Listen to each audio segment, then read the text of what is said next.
Okay, so I brought the piston rod over to a friend of mine. He had a 3/4 inch impact,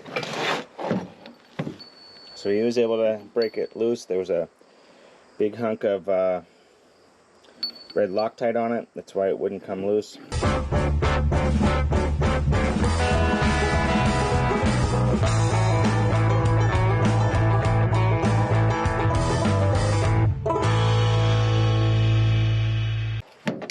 That's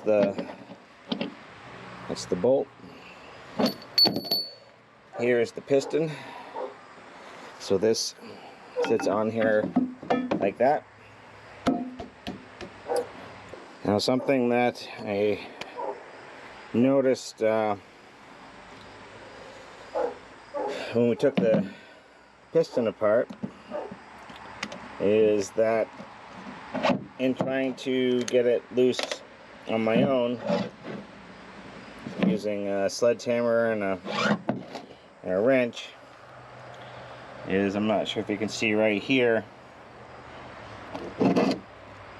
probably see it there, is a flat spot on my piston. Now it's not a big deal other than the fact that this wiper doesn't sit in the groove, so I just need to trim that back in. Basically, this is higher than these points, and then the pressure ring sits higher than that. So none of this metal actually touches the inside of this tube. So that dent, although disappointing, isn't a major deal. So I'll just clean that. I need to clean that up and clean the dirt out of it, and just confirm that the threads are all fine. I need to get the gland nut off, and with the kit here, rebuild the gland nut, rebuild this piston, and then get it all back together so I can get it back on the backhoe. Okay, so this piston is pretty soft steel, just chrome plated steel. It's filing it up really quick.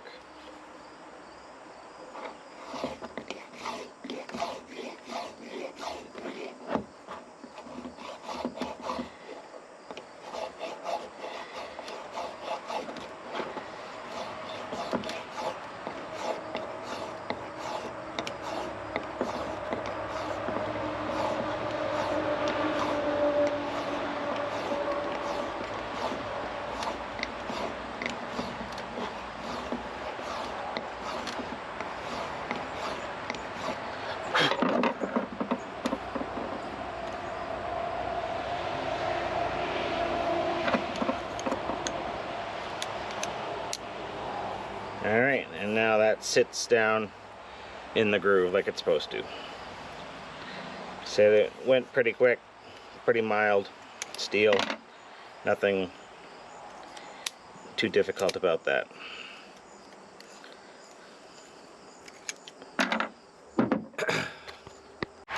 And since I did have these wipers on before I cleaned it, I was just checking the grooves. Just clean them off real quick. Sprayed it down with brake clean.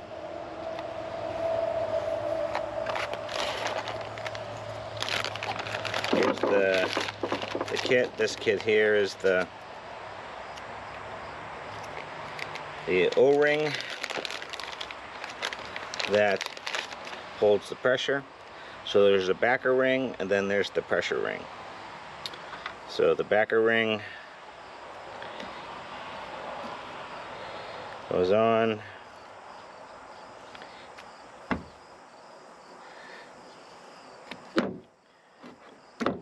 Backer ring goes on.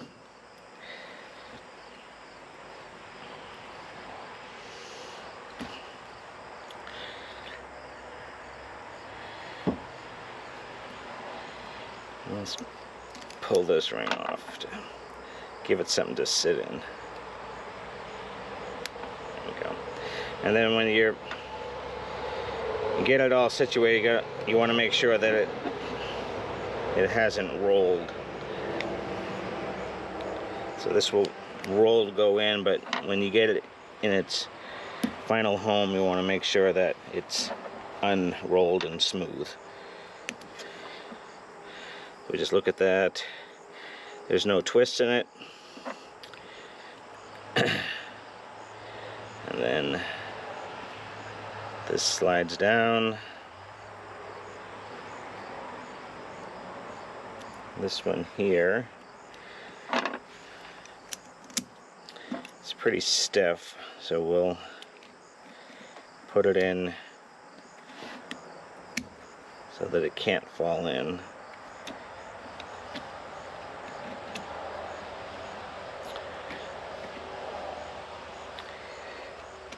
Oh.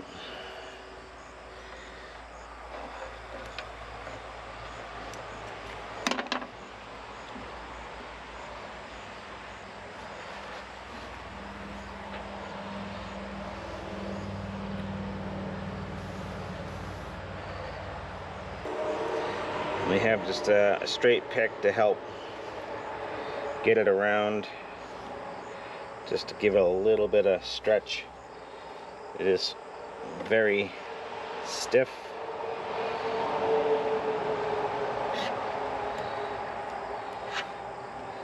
So you don't want to stretch it too much. You definitely don't want to cut it. Like I said, this is the ring that holds all the pressure of the piston as the fluid is pressed against it. So this one makes the hydraulic piston function.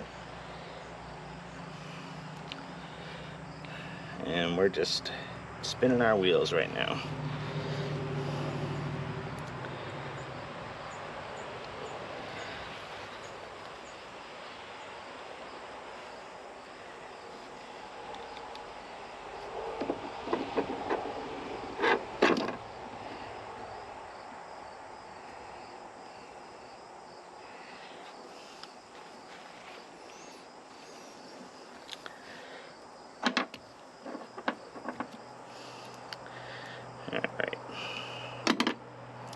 There is a trick to helping to soften these things up, and that's you put them in hot water. So I'll be right back. I'm gonna go get a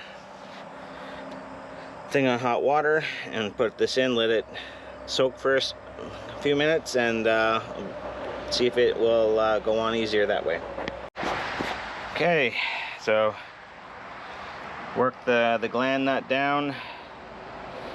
We'll get it almost off, so finish pulling that off.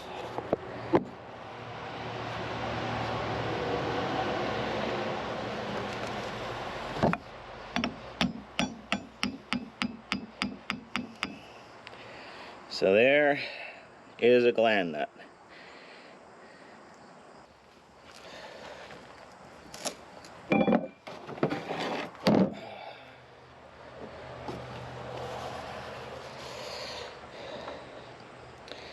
This has been soaking in the warm water for a few minutes. We'll see if we can get it to go on any better. Dry it off.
Alright, softens it up just enough, and then sits right there on that, and then we'll let that relax, and then that goes on. So there's our piston rebuilt, and like I said, that will relax a little bit, and then I don't know if that shows up well on camera, but this sticks out proud of all the metal. So the fact that that part got dented a little is really irrelevant. So we'll set this aside and we'll rebuild the gland now.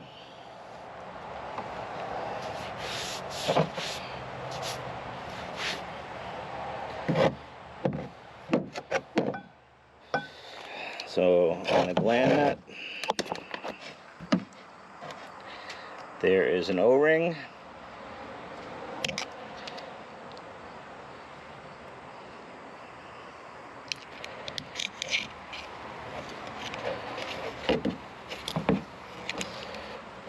That comes off. Then there is a backup ring.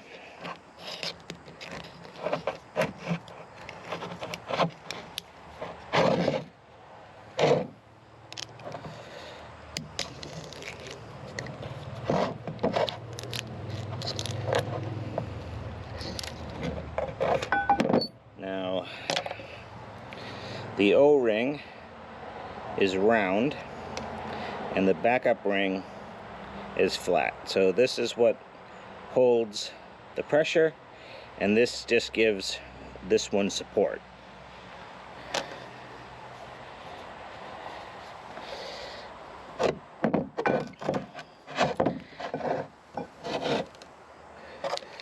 Then in here, just like on the other end piston, there is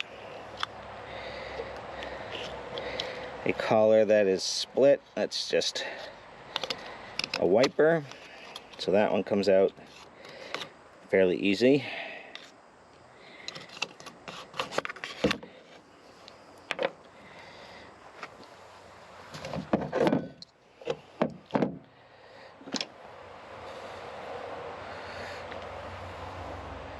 And we'll see if we can get this to show up. I don't know if you can see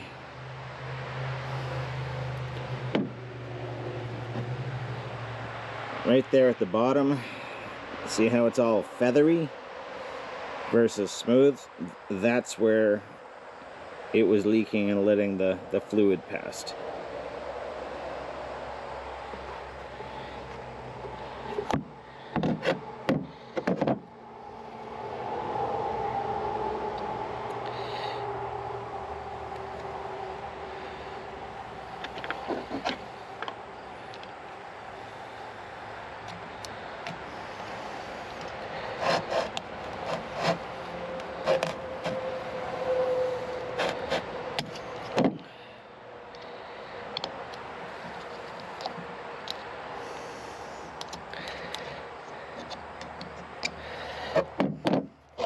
And all these bits and pieces in here are really stiff, so they're can be difficult to get out. And this ring I'm taking out now actually has fluid stuck underneath it.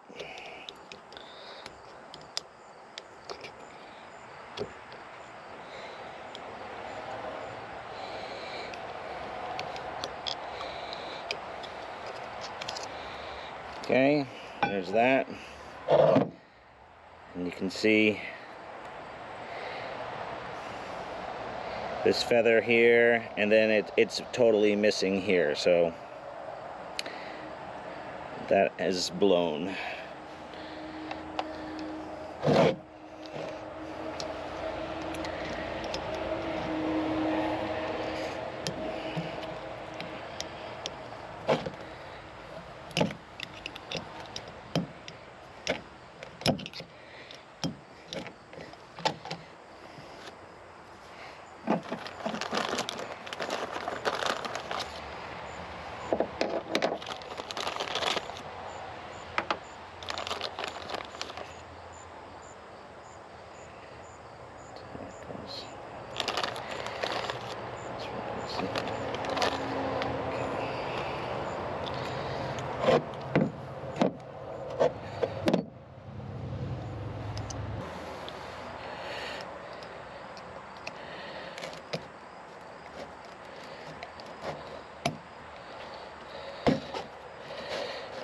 And since they're getting replaced, you don't need to worry about poking holes in them. You just need to get them out.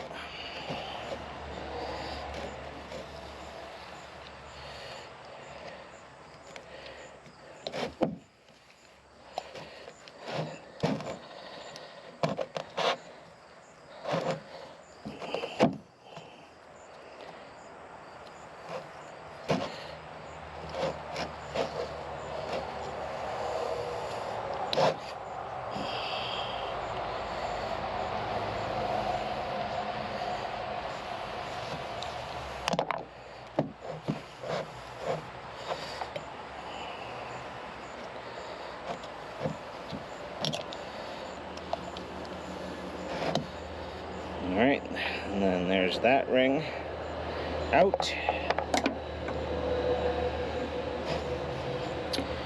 And then we just need to take the wiper off. And then that is usually just a screwdriver or some other sort of prying device. It's a seal similar to that of a car. It's got a metal, so it has a metal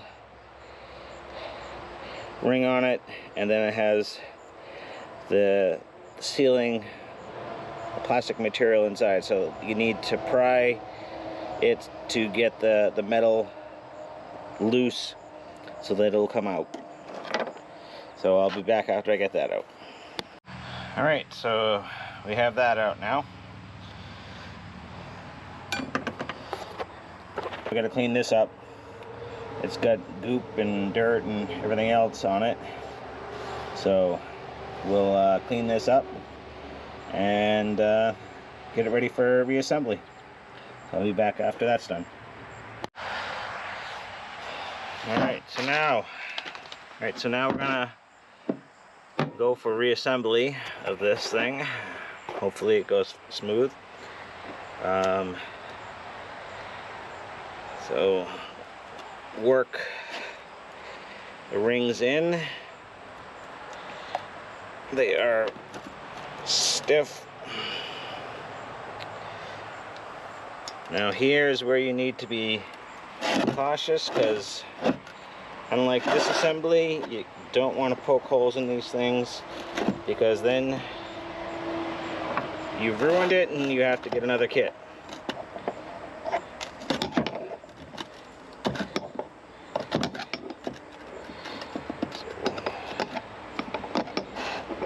Get this pressed into the groove.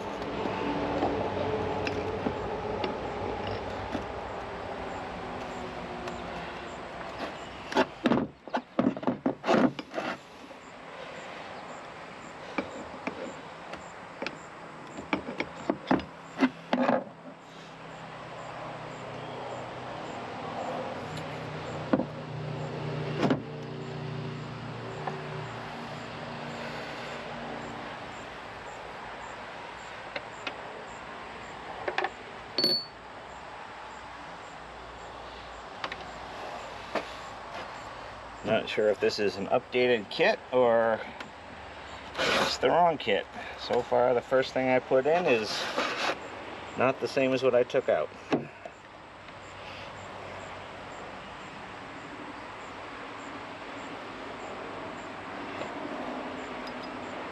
And that's the problem with older equipment, is sometimes they've updated parts and they don't necessarily tell you, and other times you think you're getting the right thing. Sometimes they update parts and you don't know, and other times they send you the wrong kit saying that it will quote unquote work. So, well, that's in there.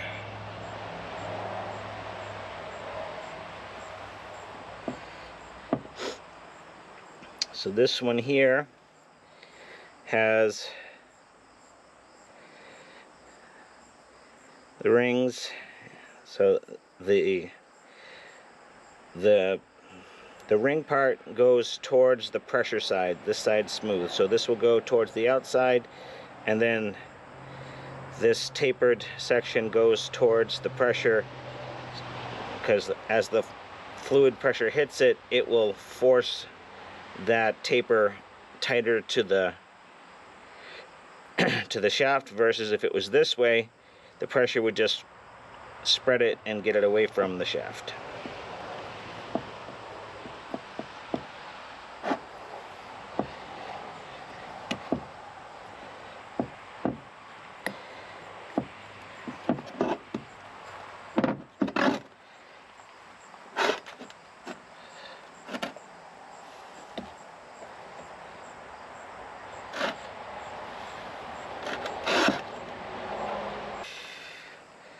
I do have this tool here, which is supposed to be for doing these.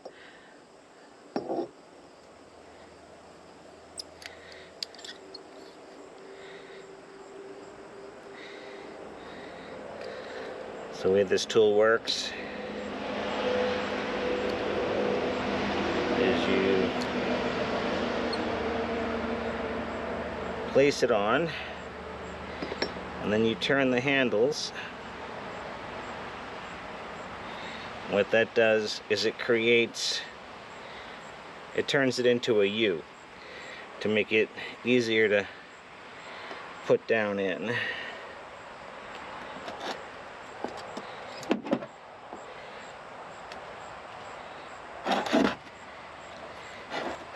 And I put it in upside down.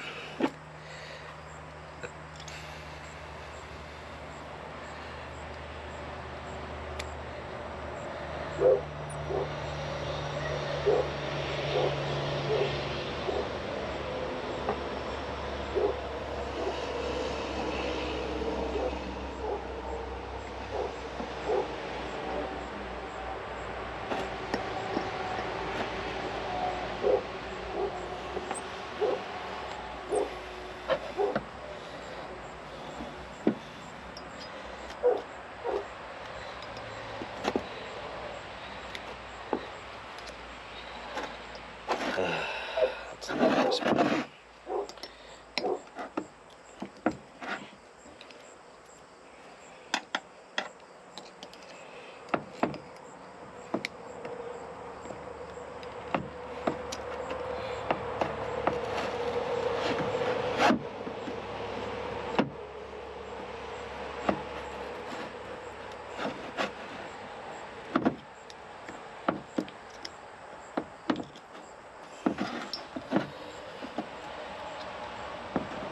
And unfortunately, there's no really easy way to show you this, so I'll be back when it's done. Okay, so here we have the gland nut all reassembled.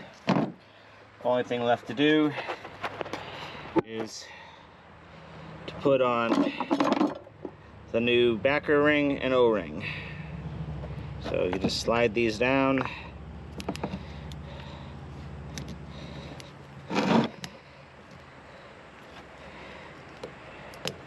They're usually flexible enough you don't really need to use any tools, or you just kind of get it down, and just when you finish getting it down, you got to make sure that they're not twisted. It's more so with the backer ring. The backer ring does like to go into the threads, so you gotta play with that. But like I said, it's not too difficult. Sorry if my hand's in the way. And yes, I do know it is rolling down, but like I said, once it's down, you just confirm that it's not rolled anymore. it's so thin that it would be nearly impossible to get it down without it doing some rolling. Okay, now that's down all the way. Like I said, it is a backer ring, so it goes all the way up against the gland, and we'll just spin it around here with the smooth part, no points, just to confirm that it is laying flat.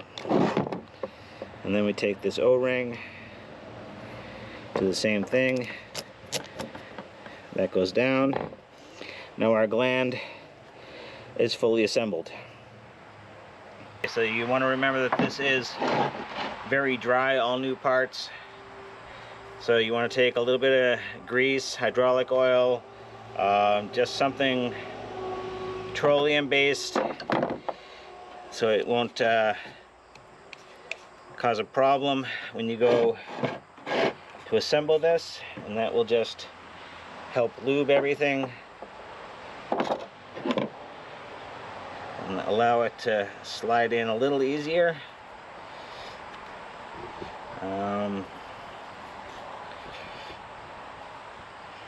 So you don't want anything that's going to contaminate your hydraulic oil or cause a failure. Now,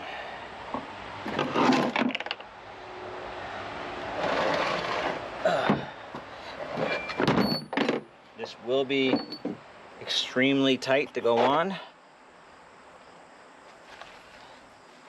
This will be extremely tight to go on.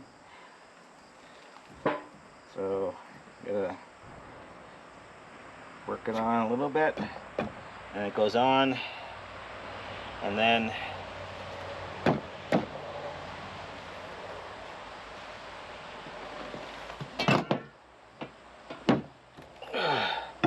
slowly work it in, because you don't want to roll those seals.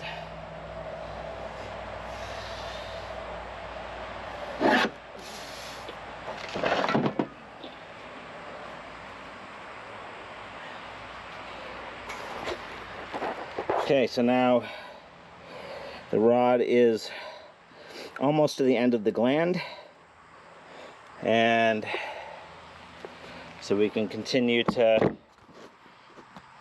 put that on. Yep. All right, so put the outer tube in first with the help of a friend of mine. Got the pin in. Then we were able to slide the rod in and get the gland nut started to thread in. And so now I'll just take the gland wrench, finish tightening that in, lining up this hole with the hole in the outer part, and then you know it's tight enough. So let me get that done.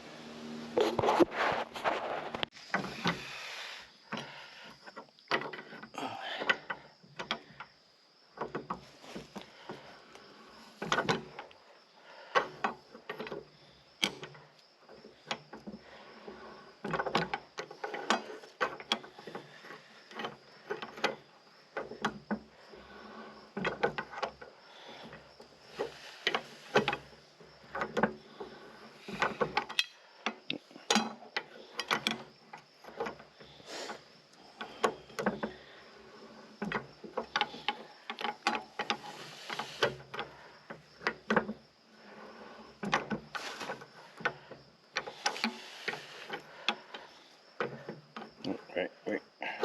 Okay.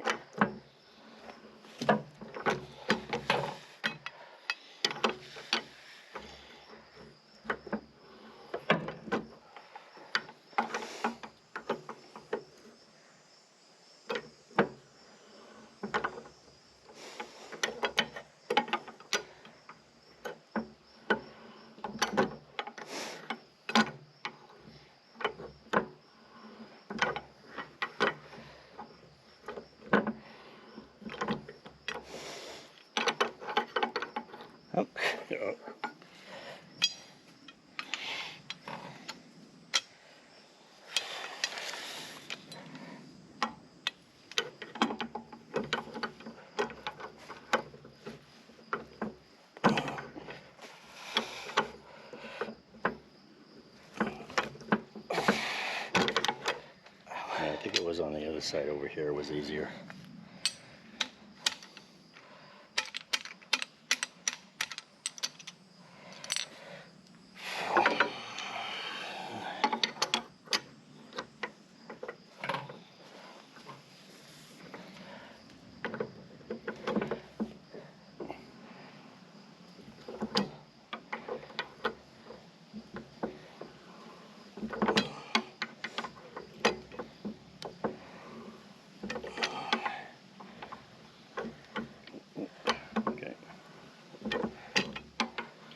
Moving right along now. Get the rhythm going. Yep. Had to say something.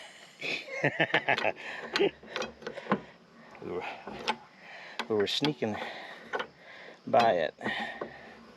It's like, oh, what? Oh, wait, I'm tight. Ah.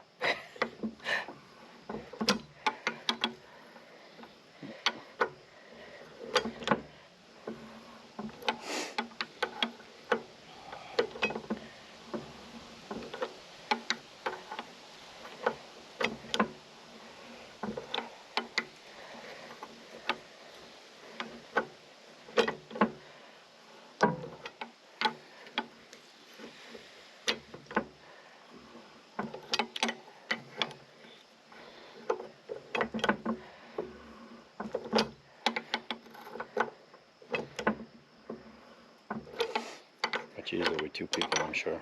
Yeah.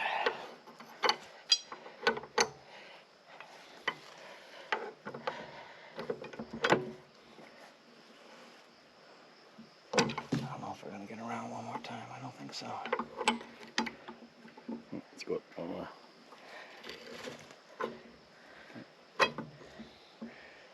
Doesn't look like it. Right, so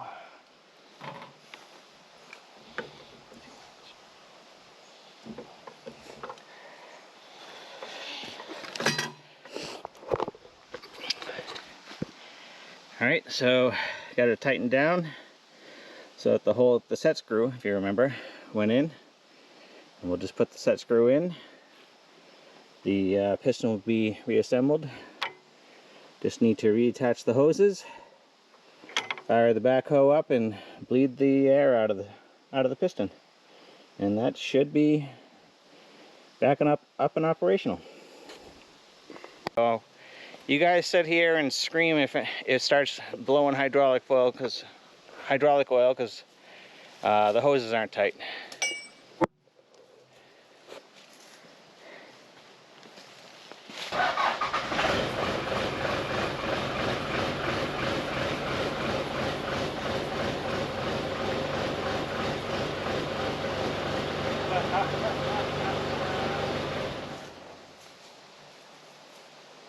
Oh, that was What? That was almost as bad as not tightening down the. Oh, you need fuel? No. Oh. Sitting up there, Yeah. looking at an empty hole. Yeah. Oh boy. Let me go get the wrench. Because we took that off to Depressurize it. to keep it from being a vacuum. Yeah. Whoa. Ah. Thank you again, Lord.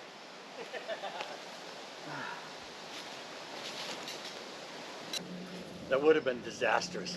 Well, the good thing is it would have shot the hydraulic oil at the camera, not at me. Oh yeah. And your people, My whoever, peeps would have been screaming, screaming. ah! And you couldn't hear them.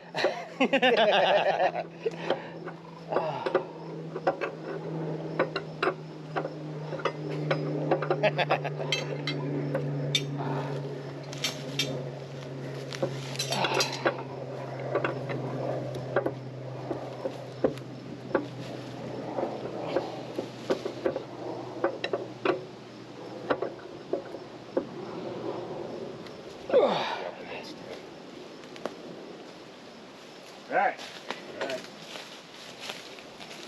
Check, double check, triple check. Contact. Okay. I thought you ran out of fuel.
Any drips, runs, or errors?